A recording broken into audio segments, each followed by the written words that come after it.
नमस्कार, उत्तराखंड प्राइम देख रहे हैं आप। आपके साथ मैं हूं प्राची पाराशर। खबरों की शुरुआत बड़ी खबर के साथ करेंगे और बड़ी खबर यह है कि प्रदेश में कोरोना मरीजों की संख्या बढ़ चुकी है। 23 साल की युवती में कोरोना की पुष्टि हुई है। गुड़गांव से हल्द्वानी आई थी युवती। उत्तराखंड में कोरोना मरीजों की संख्या 69 हो गई है। तो देखिए, दिन ब दिन जो संख्या है उत्तराखंड में वो बढ़ती जा रही है। 69 मामले अभी तक सामने आ चुके हैं और अब जो मामला सामने आया है वो ये है कि गुड़गांव से युवती हल्द्वानी आई थी और वही कोरोना पॉजिटिव निकली है, जिसके बाद अब प्रशासन ने तमाम कदम उठाने शुरू कर दिए हैं।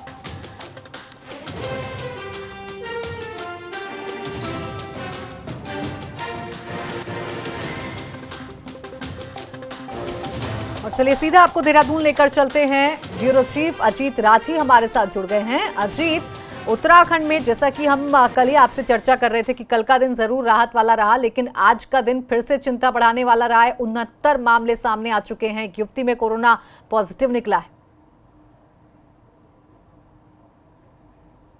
जी देखिए, बिल्कुल आपने सही कहा। कल इसी चीज़ को लेकर हम बिल्कुल बहुत राहत महसूस कर रहे थे कि 2-3 दिन हो गए कोई केस नहीं आया है, तो ये एक अच्छा एक कंफर्ट महसूस कराने वाला एक पल था। लेकिन आज एक युवती जो गुरुग्राम से 3-4 दिन पहले आई थी और 10 तारीख को उसका सैंपल लिया गया तो पॉजिटिव आया। तो ये जो घटनाएं हैं इसका हम अक्सर जिक्र भी करते हैं और अक्सर ये घटनाक्रम देखने में भी आ रहा है कि जो लोग बाहर से आ रहे हैं वही कैरियर बनकर खुद आ रहे हैं। कोरोना वायरस को वो खुद ही ला रहे हैं। तो अभी आप देखिए प्राची की अभी तो एक पॉजिटिव मरीज सामने आया है कोरोना वायरस का। अभी ये जो लड़की आई है, इसके बाद अभी जो कल रात से और अभी तक जो 2 ट्रेनें आ चुकी हैं और आज रात में एक और ट्रेन हरिद्वार पहुंच रही है, तो करीब 4,000 लोग इन तीनों ट्रेन से आएंगे। और उनका लेकिन हालांकि मेडिकल फैसिलिटी और मेडिकल जो सुविधाएं हो सकती है वो तो गवर्नमेंट ने की है, लेकिन उन सभी को होम क्वारंटाइन करने की एक प्रक्रिया जारी है। अब लोग वो गांव में जाएंगे, अपने घर में रुकेंगे नहीं रुकेंगे, कौन उनको निगरानी रखेगा, बहुत ही एक माइक्रो मैनेजमेंट की ज़रूरत है।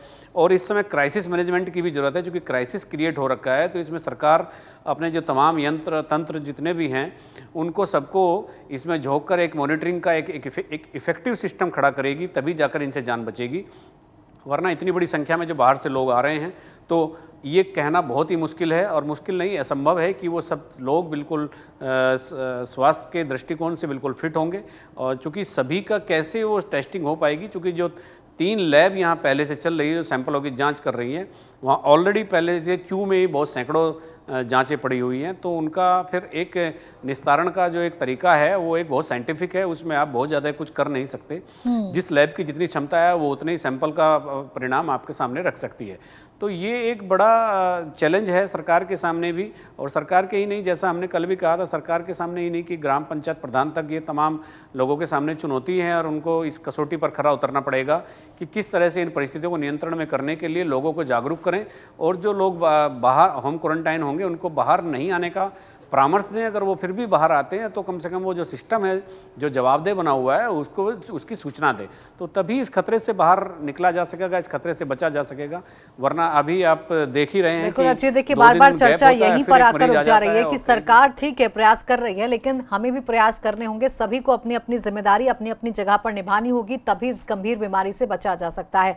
शुक्रिया आपका अजीत, हमारे साथ जुड़ने के लिए और तमाम जानकारी देने के लिए। अब खबर मसूरी से है, जहां होम क्वारंटीन किए गए 60 साल के वृद्ध की अचानक मौत हो गई। प्रशासन और पुलिस में हड़कंप मच गया। वहीं पुलिस और प्रशासनिक टीम के साथ स्वास्थ्य विभाग की टीम भी मौके पर पहुंच गई है। स्वास्थ्य विभाग की टीम द्वारा मृतक का सैंपल लिया गया। पुलिस ने मृतक शव को एम्बुलेंस के जरिए देहरादून अस्पताल भेज दिया है। जिस शख्स की मौत हुई है उसका नाम विद्याभूषण नेगी था। वो हृदय रोग से ग्रसित था और 10 साल पहले उसकी बाईपास सर्जरी हुई थी। हेल्थ टीम में शामिल डॉक्टर ने बताया है कि एहतियात के तौर पर मृतक के शव को देहरादून के दून अस्पताल मोर्चरी में रखा गया है और सैंपल की रिपोर्ट आने के बाद ही आगे की कार्रवाई की जाएगी। तो मसूरी में आज उस वक्त हड़कंप मच गया जब एक होम क्वारंटाइन हुए कोरोना संदिग्ध शख्स की मौत हो गई। दरअसल बताया जा रहा है कि पहले से ही वो हार्ट की बीमारी से जूझ रहा था, बाईपास सर्जरी उसकी हो गई थी। अचानक से हुई मौत के बाद जरूर हड़कंप मच गया है और अब अस्पताल को दून अस्पताल जो शव है उसे दून अस्पताल की मॉर्चरी में रखा गया है। सैंपल ले लिए गए हैं और रिपोर्ट आने के बाद ही आगे कोई कदम उठाए जाएंगे। बेसिकली इनको कोई सिम्टम्स नहीं थे, होम क्वारंटाइन में रखा गया था, पर इनको कोई पुरानी हिस्ट्री है जब इनकी बाईपास सर्जरी हुई थी, और शायद ये डायबिटिक भी हैं। सुबह जब इनके बच्चों ने देखा होगा तो सांस नहीं थी, तो इन लोगों ने हमें इन्फॉर्म किया। तो एज़ पर प्रोटोकॉल जो हमें करना है, हम लोगों ने इनकी सैंपल लिया है कोरोना के लिए, क्योंकि होम क्वारंटाइन में थे, और इनकी हम बॉडी एज़ पर जो प्रोसीजर है उसको सील करके, डिसइंफेक्ट करके, सील करके बॉडी रखवाई जाएगी, चाहे यहाँ पे चाहे देहरादून में। और हमारे साथ हमारे संवाददाता सुनील जुड़ गए हैं फोन लाइन पर। सुनील, कोई अपडेट मिल पाया है? कैसे मौत हुई है? जांच अभी तक सामने आ पाई है रिपोर्ट? प्राची, देखिए, इनकी मौत सुबह के करीब हुई है। ये बताया जा रहा है कि इनको हार्ट अटैक आया है और इस वजह से इनकी मौत हुई है, परंतु ये जो वृद्ध थे ये होम क्वारंटाइन में थे, इसलिए एहतियातन के तौर पर पुलिस और प्रशासन इसमें काफी एहतियात बरत रहा है और इनके बॉडी को, इनके सैंपल यहाँ पर ले ली गई और बॉडी को देहरादून दून हॉस्पिटल भेज दिया गया है। और प्रशासन का ये कहना है कि जब तक जो सैंपल लिया है उसके रिपोर्ट्स नहीं आ जाती है, उसके बाद ही इनकी बॉडी इनके परिजनों को दी जाएगी। अगर नेगेटिव आती है और अगर पॉजिटिव आती है तो कोविड-19 के जो नियम है उसके तहत फिर आगे की कार्रवाई की जाएगी। जी, शुक्रिया तमाम जानकारी के लिए सुनील आपका। तो देखिए, बॉडी फिलहाल अस्पताल में रख दी गई है और आगे की कार्रवाई तभी की जाएगी, उसी हिसाब से तय की जाएगी जब जांच रिपोर्ट सामने आएगी, क्योंकि कोरोना संदिग्ध ने बताया जा रहा था, हालांकि हार्ट की बीमारी भी थी। संदिग्ध परिस्थितियों में मौत हुई है, अब आगे जांच की जा रही है। और महाराष्ट्र राज्य के पुणे शहर से उत्तराखंड के 1206 प्रवासी आज स्पेशल ट्रेन श्रमिक एक्सप्रेस से दोपहर करीब 3 बजे हरिद्वार पहुंचे, जहां इन प्रवासियों का पुलिस और रेलवे स्टाफ ने ताली बजाकर स्वागत किया। इन 1206 प्रवासियों में से करीब 700 से ज्यादा प्रवासी हरिद्वार के रहने वाले हैं। प्रवासियों के हरिद्वार पहुंचने के दौरान प्रशासन और पुलिस ने उत्तराखंड आए प्रवासियों की स्क्रीनिंग और जांच की व्यवस्था की है। जांच के बाद दूसरे जिलों के प्रवासियों को उनके गृह जनपद के लिए रवाना कर दिया गया और हरिद्वार रहने वाले प्रवासियों को जांच के लिए अभी प्रशासन ने अपनी देखरेख में रखा है। रिपोर्ट नेगेटिव आई है। हम उन लोगों को आइसोलेशन से क्वारंटीन फैसिलिटीज़ में 14 डेज़ के सर्विलांस पे रख रहे हैं, और साथ ही हमारा जो कंटेनमेंट जोन बने हैं डुंगी और वहाँ पे भी हमारी एक्टिव सर्विलांस अगले 14 डेज तक जारी रहेगी, ताकि इन केस अगर कहीं पे कोई सर्ज होता है या स्पाइक दिखता है केसेस में LISRE के, तो हम उस पर नज़र रख सकें। और बाकी जितने बाहर से आने वाले माइग्रेंट्स हैं या जो भी इन्फ्लक्स आ रहा है, उसमें से हम कोशिश ये कर रहे हैं कि उस पर प्रॉपर तरीके से कंट्रोल। राज्य के कोरोना नोडल अधिकारी शैलेश पगौली ने सचिवालय में एक प्रेस कॉन्फ्रेंस की। नोडल अधिकारी ने बताया कि उत्तराखंड आने के लिए अब तक 1,98,000 से अधिक लोगों ने रजिस्ट्रेशन करवाया है, जिसमें करीब 51,000 लोग कई राज्यों से उत्तराखंड वापस लाए गए हैं। हरियाणा, उत्तर प्रदेश, दिल्ली, चंडीगढ़, राजस्थान, पंजाब, गुजरात आदि राज्यों से लोग वापस आए हैं।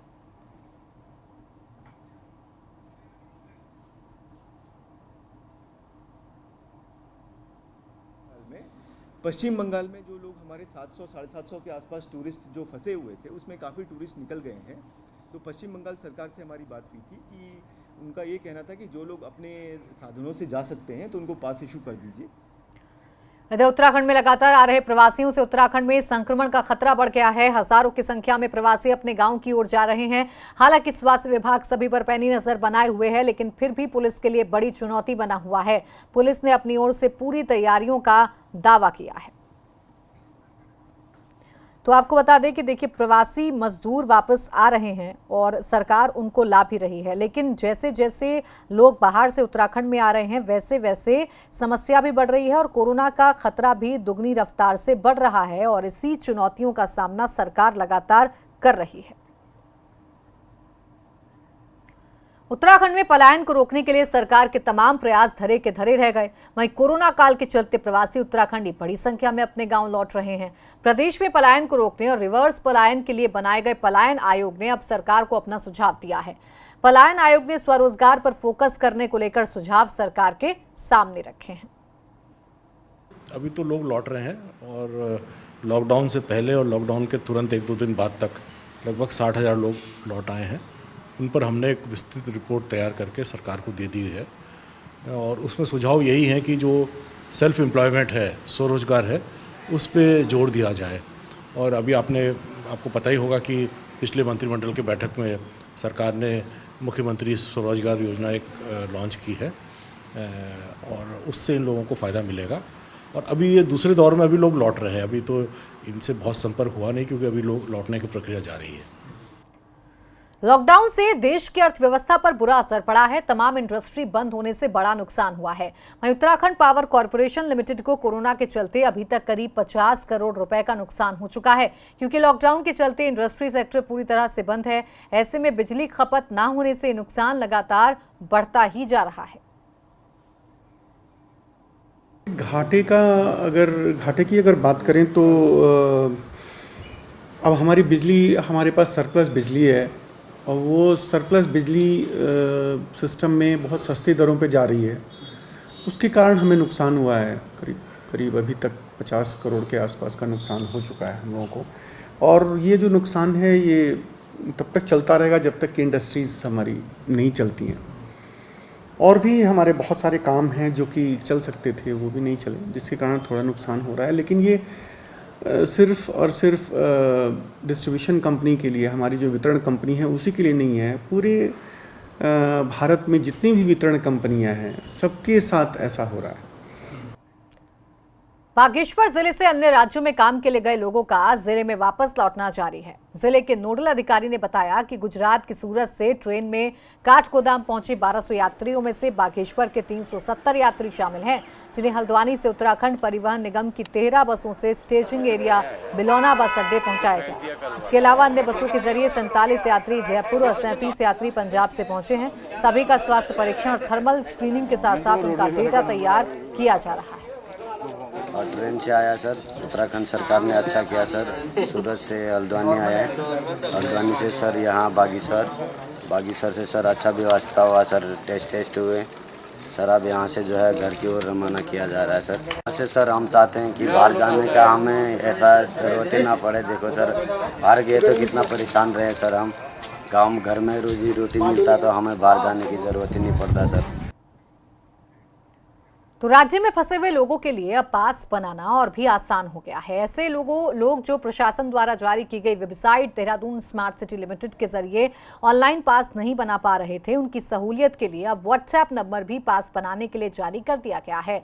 जिला प्रशासन ने व्हाट्सएप के जरिए पास बनाने की सुविधा शुरू कर दी है। इसके लिए जिला प्रशासन ने एसडीएम के मोबाइल नंबर भी जारी किए हैं, जिन पर व्हाट्सएप मैसेज करके पास बनाया जा सकता है।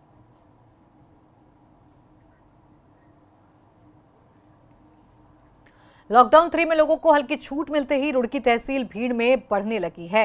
वहीं रजिस्ट्री और क्षेत्रीय आपूर्ति विभाग कार्यालय में बेवजह घूम रहे लोगों की भीड़ देखकर ज्वाइंट मजिस्ट्रेट रुड़की का पारा चढ़ गया है और भीड़ बढ़ने पर कर्मचारियों को उन्होंने जमकर फटकार लगाई। ज्वाइंट मजिस्ट्रेट ने निरीक्षण के दौरान तहसील परिसर में सभी कार्यालयों के अधिकारियों को निर्देश दिए कि वो कार्यालयों में अनावश्यक भीड़ इकट्ठा न होने दें, साथ ही सोशल डिस्टेंसिंग का भी ध्यान रखें। साथ ही ज्वाइंट मजिस्ट्रेट ने हिदायत देते हुए कहा कि तहसील में जो भी शख्स बेवजह घूमते पाया गया तो उसके खिलाफ प्रशासन सख्त कार्रवाई करेगा।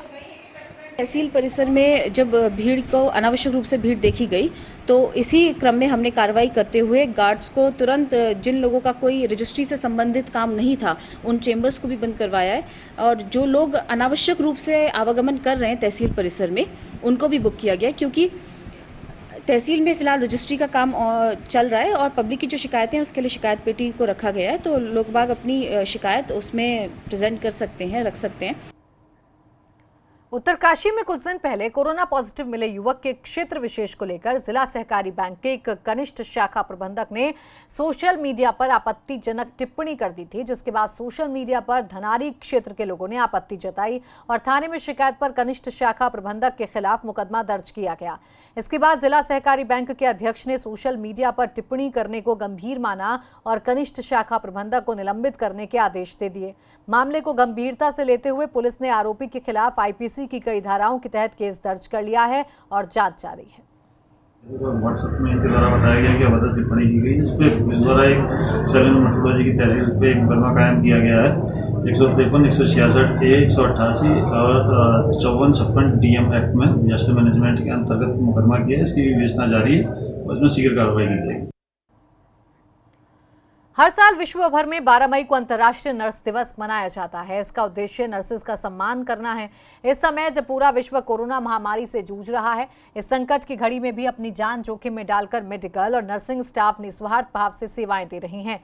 पहाड़ी प्रदेश उत्तराखंड में आज भी स्वास्थ्य सेवाएं बदहाल स्थिति में है। वर्तमान में पूरे प्रदेश में रजिस्टर्ड नर्सिंग स्टाफ की संख्या महज 1200 के पास है, जबकि पूरे प्रदेश में 6000 से ज्यादा रजिस्टर्ड नर्सिंग स्टाफ की जरूरत है।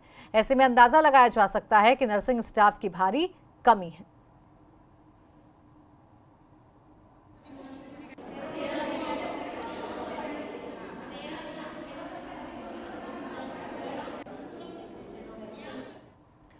कोरोना काल की संकट की घड़ी में हमारे स्वास्थ्यकर्मी, पुलिसकर्मी, सफाई कर्मी और आवश्यक सेवाओं से जुड़े हुए कई लोग अपनी अहम भूमिका निभा रहे हैं। अस्पतालों में जो महिला स्वास्थ्यकर्मी ड्यूटी दे रही हैं, वो अपने परिवार से दूर हैं। ड्यूटी के बाद वो लोग घर नहीं जा रहे हैं, बल्कि प्रशासन के द्वारा उनके रहने की व्यवस्था बाहर कराई गई है, ताकि कोरोना संक्रमण का खतरा किसी और को ना हो। ऐसे में स्वास्थ्यकर्मी पहले ड्यूटी देकर अपना फर्ज निभा रहे हैं, वहीं उसके बाद अपने परिवार को भी नहीं मिल पा रहे हैं। ब्रेक के बाद स्वागत है आपका। हरिद्वार वन प्रभाग के खानपुर रेंज में आतंक का पर्याय बन चुके आदमखोर गुलदार को आखिरकार वन विभाग ने पकड़ ही लिया। 3 साल की मादा गुलदार है। खानपुर रेंज की औरंगाबाद बीट में पिछले काफी समय से इस गुलदार का आतंक बना हुआ था। कई गुलदारों के होने के कारण वन विभाग ने वन कर्मियों को कैमरा ट्रैप के माध्यम से लगातार पेट्रोलिंग के आदेश भी दिए थे। इसके साथ ही इसे पकड़ने के लिए कई पिंजरे भी लगाए गए। हाथ मार दिया, कैसे क्या होगा? देखिए तस्वीरें भी हम आपको दिखा रहे हैं। आतंक का पर्याय बन चुके इस गुलदार को आखिरकार वन विभाग ने पकड़ लिया। कई दिनों से इसे पकड़ने की मशक्कत जारी थी। कई जगह पिंजरे भी लगाए गए थे, लेकिन हाथ नहीं आ पा रहा था ये गुलदार। फाइनली इसे ट्रैंकुलाइज करके अब नियंत्रण में कर लिया गया है।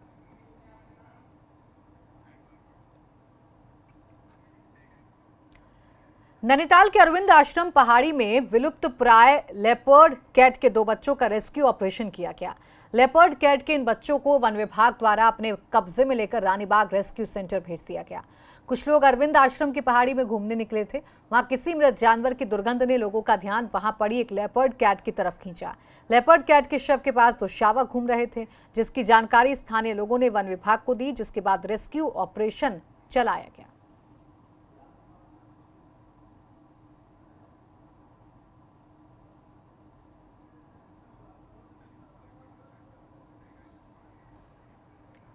लॉकडाउन के चलते अपने गांव लौटे युवक को दोबारा से रोजगार की तलाश में पहाड़ ना छोड़ना पड़े, इसके लिए सरकार के साथ ही जिला प्रशासन भी स्वरोजगार के रास्ते खोलने की कवायद कर रहा है। इसी के चलते जिलाधिकारी पौड़ी ने सभी बैंक अधिकारियों के साथ एक बैठक की, जिसमें बैंक अधिकारियों को निर्देशित किया गया कि वो बैंक में आए हुए लोन के प्रस्ताव को जल्द से जल्द नियमानुसार तेजी से पास करें। इसके साथ ही उन्होंने बैंकों को ये भी आदेश जारी किए हैं कि बाहर से आने वाले प्रवासी को जो अपने प्रदेश में ही स्वरोजगार करना चाहते हैं, उनके लिए भी बैंक अपनी योजनाएं उनके सामने रखें। 2-4 हजार रिलेटेड मैटर चाहे जितनी भी हमारी सरकारी योजनाएं चल रही हैं और जितने भी आवेदन बैंकर्स के पास हैं, तो हम लोगों ने कहा कि कम से कम उसकी प्रक्रिया को सरल करें। और काफ़ी लोग बाहर से आ रहे हैं प्रवासी लोग, तो वो लोग भी अप्लाई करेंगे। हमने कहा कि हम अब लगातार इसकी मॉनिटरिंग करेंगे और इसकी समीक्षा जरूर करेंगे। चाहेंगे कि इसके पॉजिटिव थोड़े से रिजल्ट दिखे और बैंकर्स को संवेदनशील होने की आवश्यकता है। चमोली की गैरसैंण में ग्राम गैड के निवासी 55 साल के लक्ष्मी प्रसाद को एयरलिफ्ट कर देहरादून इलाज के लिए भेजा गया। दरअसल शख्स को अचानक खून की उल्टियां होने लगी, जिसके बाद परिजनों ने सीएससी गैरसैंण में उपचार के लिए ले जाया गया, लेकिन उनके स्वास्थ्य में कोई सुधार नहीं हो पाया, जिसके बाद डॉक्टर्स ने उन्हें हायर सेंटर रेफर कर दिया। लगातार हालत बिगड़ने पर विधायक सुरेंद्र सिंह नेगी ने सांसद और मुख्यमंत्री से फोन पर बात की, जिसके बाद एयरलिफ्ट कर लक्ष्मी प्रसाद को देहरादून उपचार के लिए भेजा गया।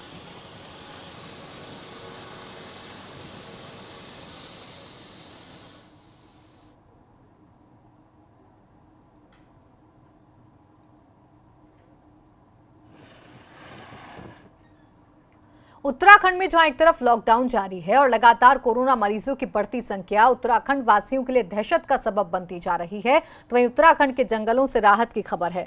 वजह सिर्फ यही है कि लॉकडाउन के चलते लोग घरों में बंद हैं, जिसके चलते आग की चपेट में बर्बाद होते जंगल इस बार सुरक्षित हैं। पिछले कई साल के आंकड़ों की अगर बात करें तो मई माह तक करीब 71% वन क्षेत्र में से 10% वन आग की भेंट चढ़ जाता था, जिसमें करोड़ों की वन संपदा और वन्य जीव आग की चपेट में आकर नष्ट हो जाते थे। लेकिन इस बार अभी तक आग लगने की बड़ी घटना सामने नहीं आई है। के मुकाबले में मैं समझता हूँ इस समय हमारा करीब 1/10 1/10 पिछले साल इसी समय से अगर हम कंपेयर करें तो हम 1/10 पे हैं। ठीक है, तो एक तो फ़ायदा ये हुआ कि लॉकडाउन से जो है लोगों का मूवमेंट नहीं रहा। लॉकडाउन जो है काफ़ी अच्छी तरह से एनफोर्स किया जा रहा है, तो लोग ही नहीं घूम रहे हैं। जब लोग नहीं घूम रहे हैं तो वो जो बीड़ी फेंकना, सिगरेट फेंकना, ये करना वो करना, आग लगा देना जंगलों में, ठीक है, घास के लिए आग लगा देना, वो सब घटनाएं भी काफ़ी कम हुई हैं। और दूसरा मौसम भी बड़ा इस समय देखा जाए, हालांकि कृषि के पॉइंट ऑफ व्यू से शायद बहुत अच्छा नहीं होगा ये, पर फॉरेस्ट के पॉइंट ऑफ व्यू से और फॉरेस्ट फायर्स के पॉइंट ऑफ व्यू से तो अच्छी नमी है, अभी ठंडक बहुत अच्छी बनी हुई है। तो फॉरेस्ट फायर्स भी बड़ा अच्छा मैं समझता हूँ इस बार काफ़ी कम रही हैं फॉरेस्ट फायर्स, और लेट अस होप कि आगे भी ऐसे ही रहेगा, पर हमारी तैयारी पूरी है। रुड़की में बेमौसम बारिश की मार एक बार फिर किसानों पर पड़ी है। बेमौसम बारिश से किसानों की फसलें बर्बाद हो गईं। सुबह 4 बजे से शुरू हुई बारिश से लोगों को काफ़ी परेशानी हो रही है। पिछले 15 दिनों में बारिश से कई बार काफ़ी नुकसान किसानों को हो चुका है, क्योंकि फसल पककर तैयार हैं और ऐसे में बारिश से उन्हें काफ़ी नुकसान का सामना करना पड़ रहा है।